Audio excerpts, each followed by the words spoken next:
Hey everyone, hoi allemaal.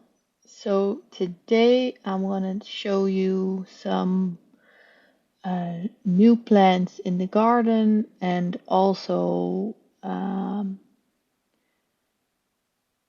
new plants we bought. We bought some plants in the garden centers recently, so just a shopping tour and a lot of new plants.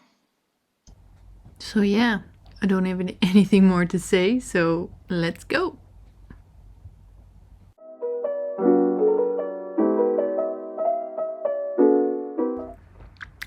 I first off wanted to start the tour by giving you an update on all the seeds, perennial seeds that I started last week. So this is about a week's worth of grow, a little bit more, like seven or 8 days. And in this tray there's one puny little green, but we're getting there slowly but surely, and you see a lot of green in there, some in here, but yeah, they're all doing okay. Just patience, time and patience.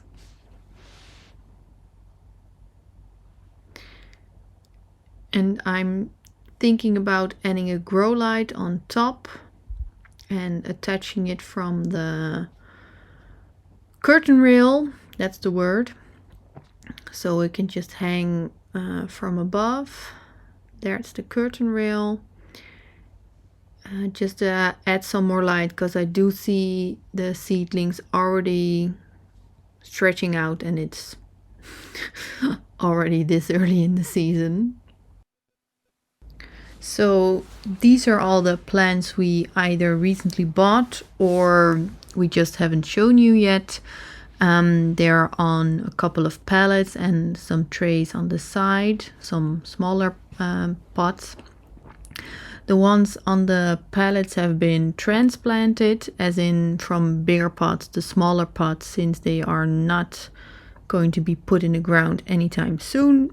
I have some tags by me so I can refer, because I have a good memory, but not that good, let's be honest. So let's start with this first pallet with, well, the most colorful palette I could say. I have dropping some native plants, which I bought in the garden center, and like I said, they're native. This is a primula, and I bought two varieties, which I thought were beautiful. They were on a special discount, so I was like, yeah, I'll take those. And this is the other one, the Guam, no idea how to say it, but it's native, so that was nice. And it looked very beautiful, especially the flower. Let me show you one. On here you can see the picture and the real life version. Then we have the first plants on this palette, which are these two with the pink flowers, which smell very, very nice. It's this one, the Ribes Amore, which grows to about 125 to 150 centimeters tall and probably also that wide, but I believe you can trim them easily. But I wanted them since my parents also, well, I'm not sure if they had it in their garden, but the smell at least reminds me of my parents' garden. So I bought two of those to make a big statement in a new garden bed, so put one on each side. Then we have the three, forsythias, which I think everyone knows, and this is a Mikador to be more specific. These three were bought on sale, and we were like, we can buy them now, it doesn't really matter, we'll at least have three of the same, given the fact that they don't die. They do get quite tall, about 2.5 meters, so probably in theory also that wide, but it doesn't specify that on the tag, unfortunately. But yeah, I am starting to grow more fond of forsythias. Then we have another plant, which is a deutzia, which is something that is from my parents' garden, not this specific variety, the strawberry fields. They have a white blooming one. This one grows to about 1.5 meters, I believe. And yeah, I was wanting a deutzia. It's been on my wish list, definitely. So I love the fact that I found one and it's here and ready to go. Then the last one is, let me think. The Magnolia. This is a Magnolia genie, which has about 3 buds still coming along and 1 flower that's like spent. But hey, I'm not complaining. We do have another genie at the high fence garden, but it's probably not surviving, but it's still unsure. We're giving it our best shot and hoping that it will survive, but we'll see. On this next palette, we have, turning you around, a cornice, which is looking lovely and green and lush, just like the other one. Those two we didn't pot up in a bigger plant because they're going out in the landscape. We almost decided on the spot. In the back we have a prunus there, which is flowering, and it's a low growing small variety, 2x2 I believe it was. And yeah, we are addicted to prunus, so cherry tree flower, sakura, so no fruiting cherry tree. And it's looking lovely with the white pinkish flowers, and it's the Prunus cistena to be more specific. And yeah, can't wait to have that in the landscape as well. And the cornice, so I believe dogwood in English, are going to go in the landscape pretty soon. So again, that's why they do not have a bigger pot. There are also, of course, other plants in here, like that one. It's a tiny wine physocarpus. We do have another physocarpus in the forgetful corner, but this one is going to go out in front in a garden bed that has still to be created. And it gives lovely flowers and also a lovely autumn color. There's a clematis which we transplanted, and 3 Japanese maple trees. The yellow one is called Biho. Then we have Skeeter's broom and Phoenix.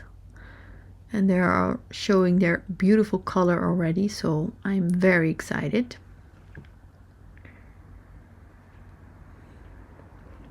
And then in the front we have some plants that we bought on sale, and more over there with the red tags.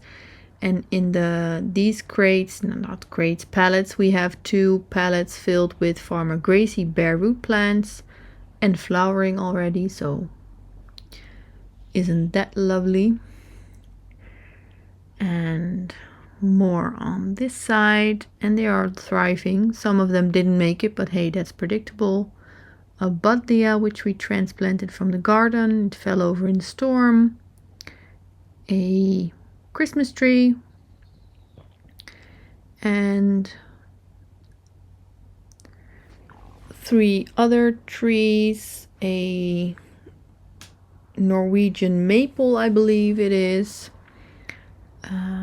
which is going behind practically straight behind from where I'm standing. And the other one is a dogwood, I believe it's called, Carolina's Sweetheart, with the gorgeous pinkish leaves.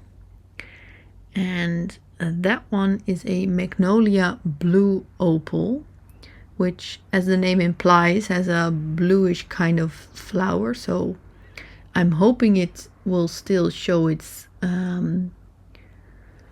flowers this season, but we shall have to see and wait and be patient and look at the maple, the Japanese maple, the pinkish leaves, gorgeous. Well, at least I think it's gorgeous.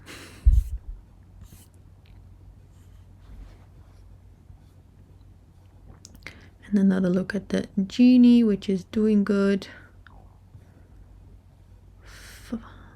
Flushing out leaves, and the forsythia with the yellow blooms, and also pushing out some new growth. So yeah, here's to hoping they all survive.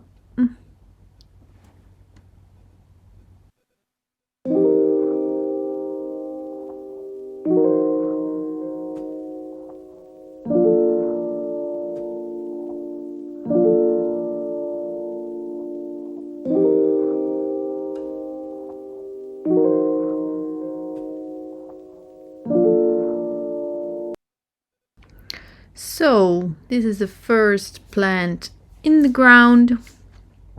If I can focus my camera on it. There we go. A Heuchera. There was one in here, which is that one. But it didn't thrive somehow. And yeah, I saw this in the sales section and I was like, yeah, I have a spot for you. You're coming home with me. And the border is looking lovely with all the daffodils and some hellebores still left blooming. So yeah, very happy with this one. There's smaller hellebores dotted throughout this border, and most of the blooms I have cut off just to let them focus on their leaves, which I don't mind. I'd rather have them focus on a good roots, green growth, so they'll come back next year extra strong.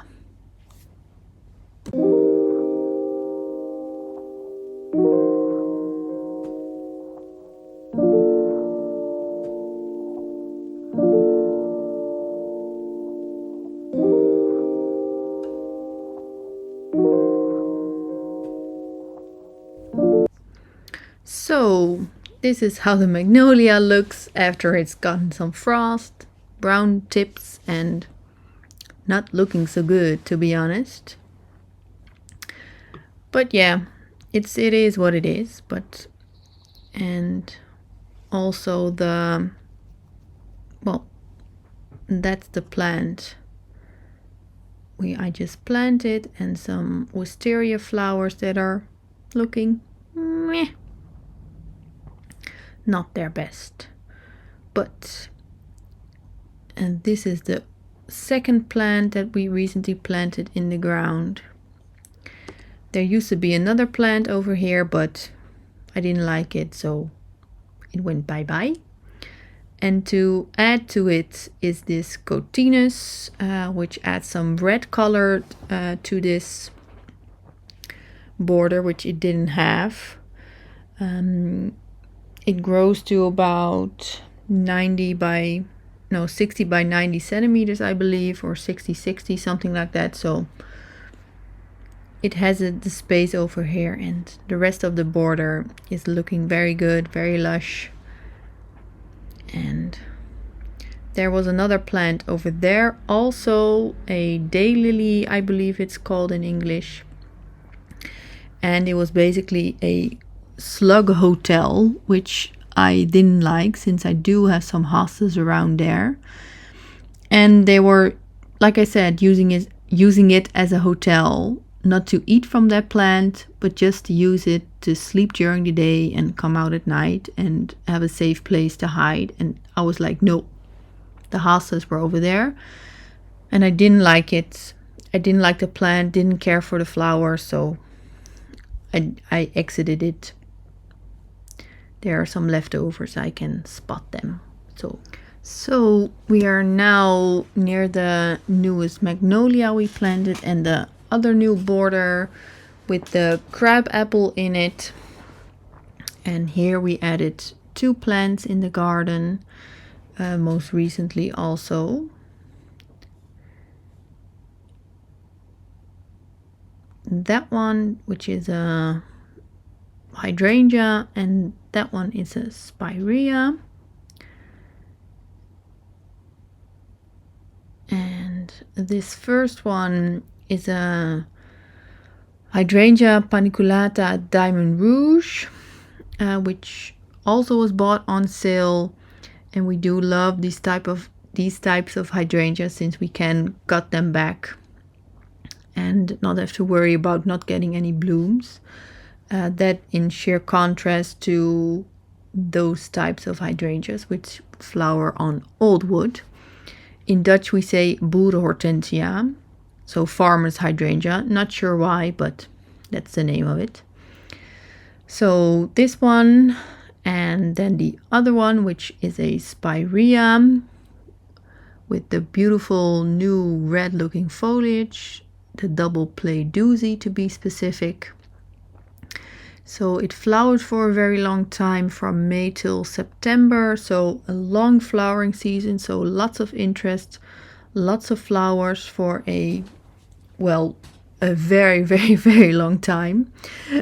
So yeah, I'm hoping it will thrive and fill in this spot, which I think will be gorgeous. And it's easily trimmed back in the spring, so also size control will be, I think, very easy. And I love spireas, to be honest. They have beautiful flowers, interesting, especially this one has some interesting leaves, some gorgeous new growth. So yeah, it's just a matter of time waiting for it to flower and thrive and get more big, or get bigger, basically. So on to the next ones. And this is going to be a walking path, so don't worry. We will make it as it will be one. So we are just getting used to it. This is another plant that we recently added, which we already had. It was in a pot outside for a long time, but it has some beautiful winter interest, some red stems. And we thought it would be beautiful with the roses in front. Then you can barely see it, especially if it stays this size. But in winter, it will give some interest in the form of some greenery, which I thought is looking nice. So now we're going to head over to the last 3 plants that we added to the garden. These 2 are 2 Laura pedalums. And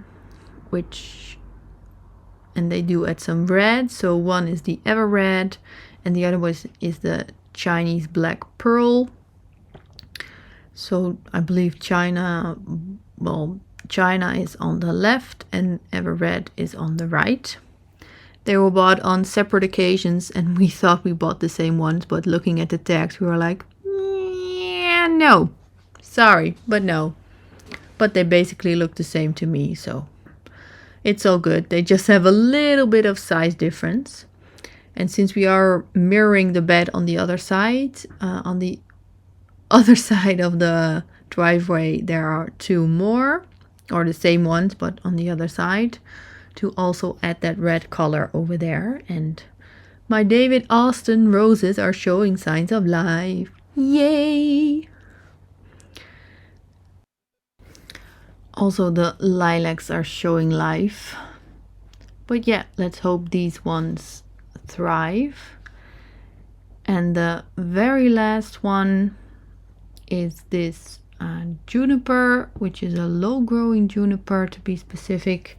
So I can just fill in this area and be all gorgeous and green to give us some green, well, a green point in this bed. So it's a juniper blue squamatus, which grows to be about 20 centimeters tall and can fill up about 4 square meters. So in theory it could grow very, very big, but we'll just have to wait and see. And the daffodils and the tulips are looking good. So it's just a matter of time and waiting for this one to fill in. There's also one on the other side again to mirror it, to mirror this bed. And this cornice is also about to burst with flowers, so I can't wait. It's looking very pretty with the pinkish leaves, pinkish looking leaves at least.